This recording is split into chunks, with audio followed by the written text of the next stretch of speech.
Kim, we're over here at Boxing Man's Ireland, and I'm here with the victorious, the magnificent column, Conor Quinn. Conor, I don't know what you call him there. Two Conors, one column, you know. Conor, third round stoppage, defending your silver Commonwealth title. You happy with that? Yeah, happy with it. I've watched a bit of that guy. I've seen some of the previous fights that he's had, and he's been very lively and dropping opponents and knocking a lot of people out. And he's fought a couple of good fighters there that went on to fight for IBO world title straight after him and give him a tough night. So I was happy to get him out of there in the fashion that it did. And I think realistically, shown that I'm levels above him in there, and some of them other top guys weren't able to do that. So I'm happy. Yeah. It's funny, only a year and a half ago, maybe nearly 2 years ago, you were really disappointed standing here with a draw, and you've just really kicked on after that, haven't you? So for you, you must be very optimistic about what's ahead for you. Yeah, definitely.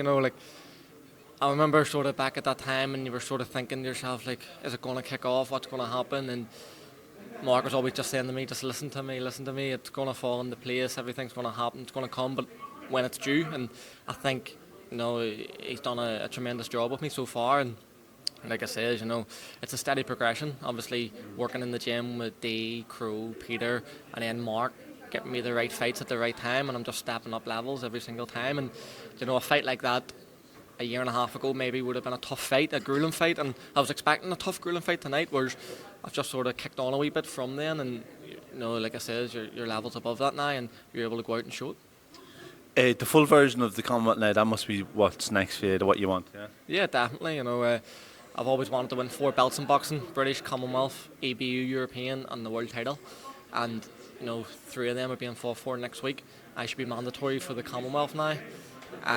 Probably up there for the British, and I think I'm ranked 3 or 4 in the EBU. So, obviously, boxing isn't just as plain and simple as everyone thinks, and the winner of that fight will then probably have 3 mandatories, and they'll probably want to kick on the world titles and stuff. But I just want to pick up the belts. Whoever has them, I'll fight for them, and if they're vacant, they'll be the first to put my name in the hat and fight for the vacant belt as well. D. Walsh has said before that you have a bit of a soft spot for the British title. A soft spot for it? Apparently a former coach or something that won it. Is that right? Yeah. No, a former coach was supposed to fight for it. Is that right? My former coach, Paddy Graham Senior, it's actually Peter's father.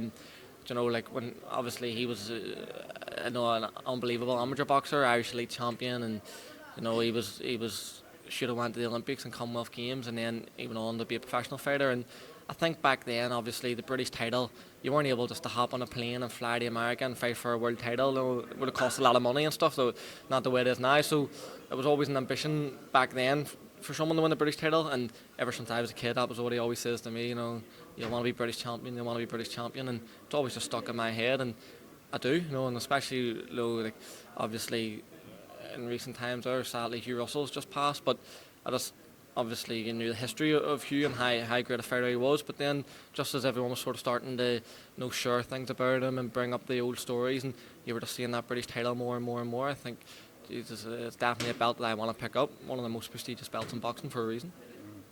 And the oldest. So has Mark outlined your next steps? What's next for you? No, he hasn't. I'm sort of the type of guy that I just want what's ahead of me, aim for that, and then we'll move on. Hopefully, potentially, like when Tommy fought Chris Williams, you could have all 3. You could have Commonwealth, British, and European. Yeah, definitely. Especially at your weight class. 100%.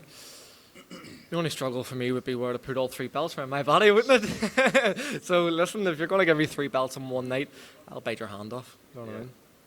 Last thing I say to you, so you in your weight division, probably the most pushed in terms of broadcast and media fight ever at your weight class, probably Sonny Edwards and Martinez, and you've sparred Sonny Edwards quite a lot.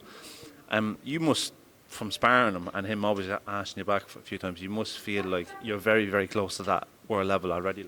Yeah, definitely. Obviously Sonny Edwards and Rodriguez, they're probably 2 of the best flyweights in recent years, and obviously I've got the opportunity to share the ring with Sonny Edwards many occasion, and like you said, been invited back, and he's obviously a real nice guy as well. But there's steps obviously in everyone's career, and I think if I just keep taking the necessary steps, there's no reason why I'll not be at that level very, very soon. And like I would never want to rush my own career or jump into anything, stupidly. But I'm also the type of guy that I want to push on, I want to kick on, and I want to challenge myself. I just want to be constantly. I love a fight where you're sort of half going, right, I'm 100% confident I'm going to win any fight, but you're watching the guy and you're going, Jesus, this guy's not bad. If I wasn't fighting him, I'd be saying he's a smasher. Do you know what I mean? Like, sort of like that guy in there the night when I watched a couple of his fights that he had in Africa.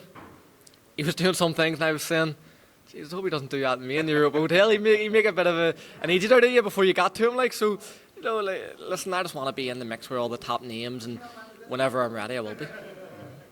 Right, well, Conor, really appreciate your time, and hopefully you'll see you in a big domestic dust-up very soon. Domestic as in over the water, maybe. Yeah, thank you very much, Kieran. Thanks very much.